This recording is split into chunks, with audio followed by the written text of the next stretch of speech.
Triple M's Grill Team, Gus, MG and Matty Johns for our friends at Bryden's Lawyers at 7:21 with a few morning showers around today. Then clearing up, should be okay. Top's about 22 degrees. For an inside look at the NRL this week, here's Josh Massoud with the 7th Tackle. Yeah, so much more of the 7th Tackle online at triplem.com.au. But Josh Massoud from 7 has joined us in the studio this morning. G'day, Josh. Hey, boys. Joshy. Now, Josh, I missed NRL 360 last night. I went out with a mate.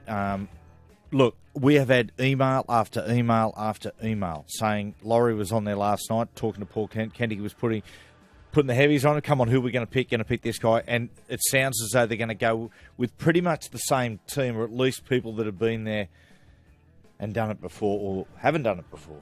Yeah, exactly. The big consideration, I suppose, is going up to Suncorp and the danger in blooding guys in that environment when the series is on the line. And how did we go last time we went up to Suncorp with the same faces? Yeah, Lost by 50 points. No, it went well. Yeah, absolutely. How about we change it up, Laurie? Absolutely awful. I was shouting at the TV last night at watching NRL 360. I was very surprised that he mentioned Ryan Hoffman. He's been horribly out of form at the Warriors and wasn't within cooey of selection. The big one everyone's talking about is Wade Graham, and I agree 100%. My personal view is that Wade Graham is an ideal Origin player. He's got the combination with Maloney on the left edge. It makes complete sense. And I've done a little bit of research as to why Wade Graham was totally out of contention for Game 1. There was a 20-man squad named. He was nowhere near it. He was 18th man last year. The insiders in the Blues tell me that when he was in that camp, he just happened to have a few beers. There were a few senior players and coaching staff sitting around a table, and the pecking order in the Blues was like you had to earn the right to be at that table and have a few beers. And Wade Graham in his first camp joined them, didn't do anything wrong, didn't go out of line, didn't get out of control, but he didn't, I suppose, toe the line like the other rookies and young players did who went straight to bed and, I suppose, did the right thing in inverted commas. So we all know Laurie Daly is big on culture and respect and whatnot. So I'm told that's why Wade Graham was a little on the outer for Game 1. We'll see what happens in Game 2. Can you hold on? Just stop. The Wade Graham is not in contention now because he may have sat at a table of senior players and he didn't. They feel like he was like overstepping the mark. I don't think it was so much the players. I think it's the staff in the Blues, and that was Game 1. Well, they need to pull their heads out of their asses. Well, guys, he was nowhere near it for Game 1. How do you go from 18th man to not even making a 20-man squad? He was nowhere near it. You wonder why we can't win an Origin series. Matty, that can't be true, can it? Can you imagine that happening? That him maybe sitting with Paul Gallen, who's his club mate, and all of a sudden there's more senior people around. And was he meant to go, oh, look, I'm not meant to be here, so I'll go to bed? I really hope that's not true. For mine, you know what?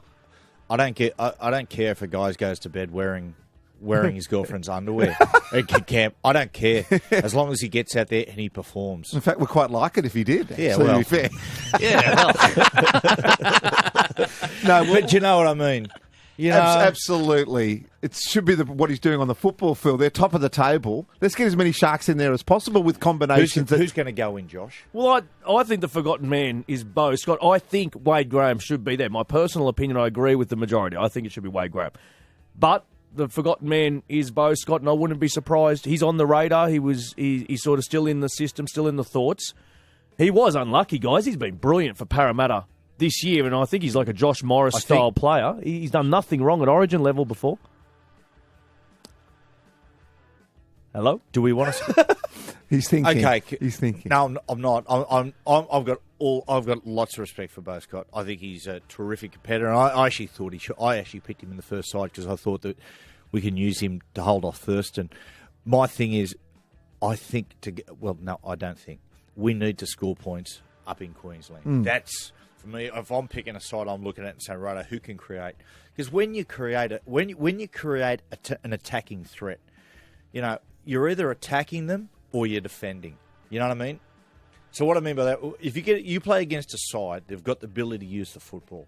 That chews juice out of you. Well, when you're attacking, they're not attacking. And even if you are, by the time you hand over the football to them, you've taken gas out of their tank.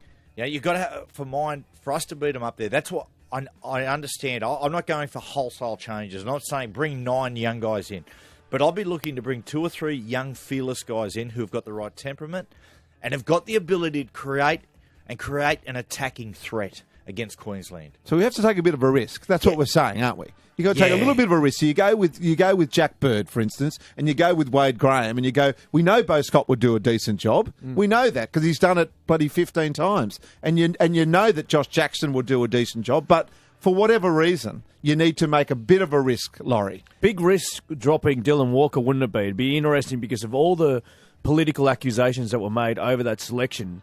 If he were to be dropped after just 10 minutes, not really be given a chance, that would lend a lot of weight to those accusations. Well, you know, tough titties. It's not about accusation, it's about trying to win a football match. So he drops out and Jack Bird goes on because he's a better player. But why was Dylan Walker picked in the first place then, and he didn't really even get a chance to prove himself in game one? Yeah, well, that's done now. That's We're moving on to intriguing game for me. two. That's intriguing for me. On Laurie Daly, I'll say this. One of the most, I think, commendable, things you can have in life is loyalty. And that's what Laurie's got.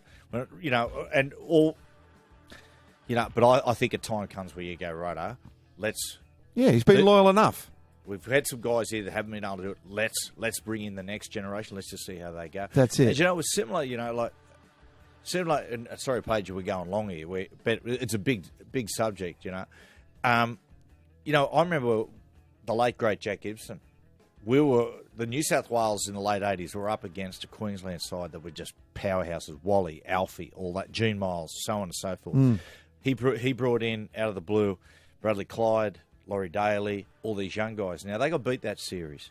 But I tell you what it did, it started a generational change. The next year, they beat Queensland, and things just went from there. Well, this Queensland side that's been dominant, Matty, all came together with 9 or 10 changes when they first started. Yeah, it did. We said, we're going to struggle for 5 years. I remember in 2006, I remember where I was standing, right? I was standing in the lower North Shore in one of those beautiful leafy suburbs where you were born into. Yeah. and I remember the side coming through. And the guys who I was with laughed and said, "What about that? Dallas Johnson, Greg Inglis, he's not ready for Origin. Yeah, who's this guy? Yeah, who's who's that this guy?" Cameron Smith player? Then they lost the first game. And guess who took the big stick to Mal Meninga? Wayne Bennett. Wayne Bennett took the big stick to Mal and was like, you know, basically insinuating they picked the wrong side. And 10 years later. 10 years later, I wish he'd listened and changed. I wish he'd listened. Yes. Gentlemen, we got to take a break. Plenty more to talk about in the seventh tackle. We'll come back with more with Josh Massoud next at 7:28.